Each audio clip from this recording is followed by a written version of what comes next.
In a season that has seen 4 major injuries, a contract dispute, and just chaos from the start, really, Jorge Martin's title defence will probably go down as the worst in MotoGP history, but it's not really fair saying that because it's been so up and down. But when you look at the bare facts, he's a shadow of the rider that he was last year. Of course, he was on a factory Ducati last year on the Pramac squad, won the world title, and moving to Aprilia was a big deal. He got overlooked by Ducati for Marc Marquez, which when you look at it now, it was the right decision Ducati made to take Marc, as he's won the world title. But Jorge decided this would be his path. He would go down a new route to take a factory to the top. And the start of the year, we had of course, the end of season tests. I think it was fine. He got on well, but the noise came out of the test was that they were building something that they could really mount a challenge in 25. He got 13 laps into his 2025 season at Sepang, suffered a massive crash, which I will say was his second crash already of that day. He crashed early on in the 13 lap stint that he had done. And the second crash that he had was a bad one, a nasty high side. And that injured him. He had injuries, he recovered, was looking to get back to relatively full fitness before we got to the first round.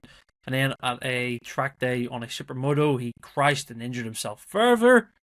So that then meant he missed the next few rounds until we got to Qatar, which was round 4 of the season. And yeah, he said that they weren't expecting much to think about over the weekend. It was just about getting track time, which you could see he was quite rusty throughout the Qatar weekend. And then disaster. Crashed, the Grand Prix was hit by Fabio Di Gianantonio, had real serious injuries, especially with his lungs. And that ruled him out pretty much until the summer break, where he came back for a round. And yeah, he finished respectively in P7 at Brno, which was a fantastic result for him. And it gave him real confidence with the Aprilia, which had progressed really since the time he'd been on the bike to a race-winning bike with Marco Bezzecchi and a consistent podium challenger. But you're probably saying why you're not mentioning the elephant in the room. It's the contract stuff. The contract stuff, he wanted to leave Aprilia, well documented now. He wanted out of the contract during the time of his third injury. And mentally, he wasn't in a spot, really. He said he suffered greatly and decisions were made, maybe when they could have been thought through more. But he wanted to leave Aprilia. They got that resolved in the end. And Jorge's going to be staying with Aprilia now for 2026. But then we get to the point where we're at now, the crash at Motegi. He said his pre-season, in quotes, was over. I feel like he'd been given a few rounds to gel with the Aprilia, and when you've seen Bezzecchi obviously go off at the front and really challenge the Ducatis in a way that we haven't seen for a lot of years. And I think Martin's disappointment was the fact that yes, he was quick, but he wasn't able to qualify well. And this was a sticking point because you had Bezzecchi, who was, say, struggling on a Friday, then putting it all in together on a Saturday and qualifying and being able to challenge, like I say. We get to Motegi where he was 17th on the grid again. Decent start, moves in the inside into turn 1. Kind of gets, not I wouldn't say intentionally squeezed, but when you see the overhead shot, he kind of just has to go to the inside because we've got Aldegar and Miller who are rightfully battling for position up ahead, and they're trying to position themselves to get into a position up the field. But Martin completely misjudges his braking zone and just clatters into his teammate Marco Bezzecchi. And Martin takes the brunt of this.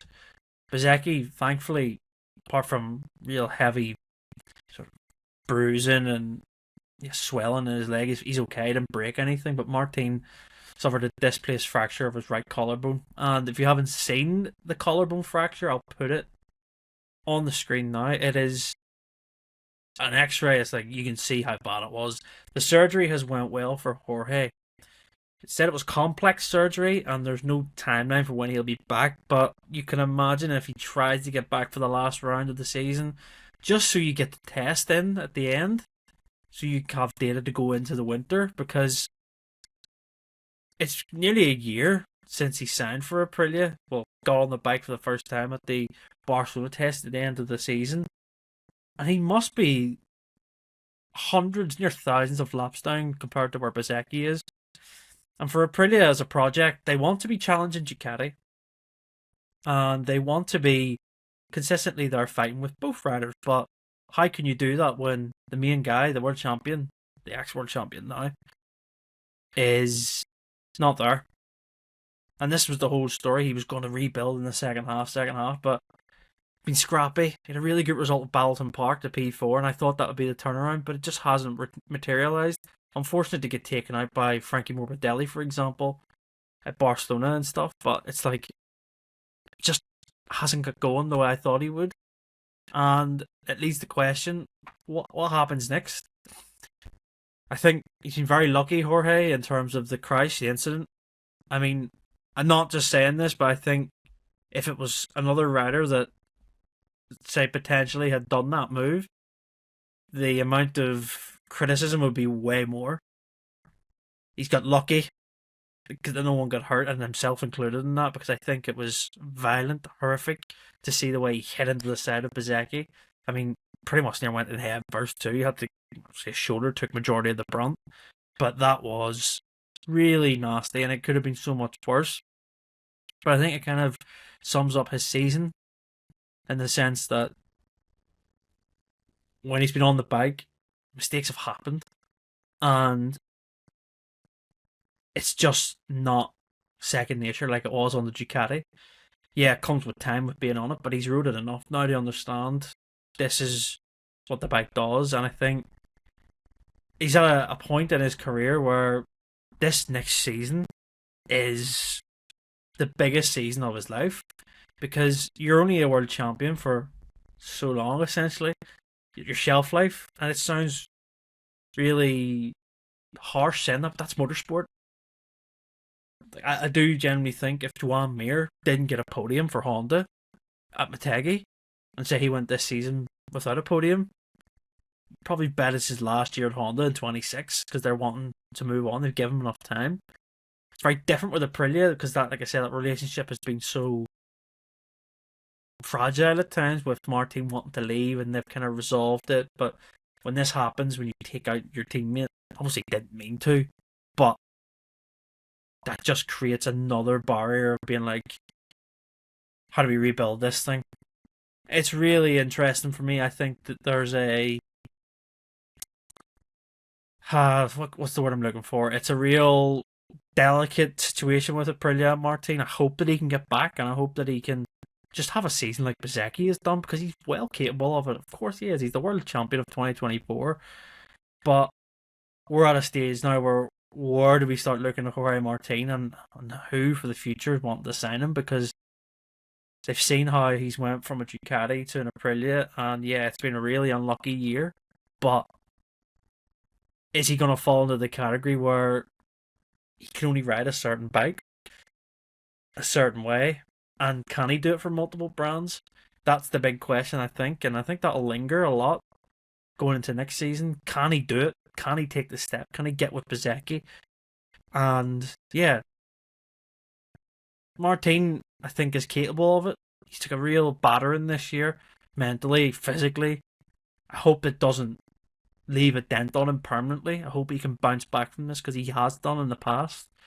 Did it when he was at Pramac. He bounced back, and he's able to show that strength, that he is a top quality rider, and I believe that. But this year will go down as, like I say, arguably the worst title defense in the modern era of MotoGP anyway, and it's just a real shame, because he's a top rider, and yeah, his story doesn't deserve that, but it's going to take a lot for him to get back to where he was, especially with the Ducatis, his teammate, Honda looking strong. Jorge's got a real fight on his hands to get back to the front in 2026, at least consistently. And we'll see what happens there. Let me know your thoughts on Jorge Martin's season. Hope he gets well soon. Hope we see him back before the end of the year. And yeah, subscribe if you're brand new. Comment, like I say. And we'll see you in the next one.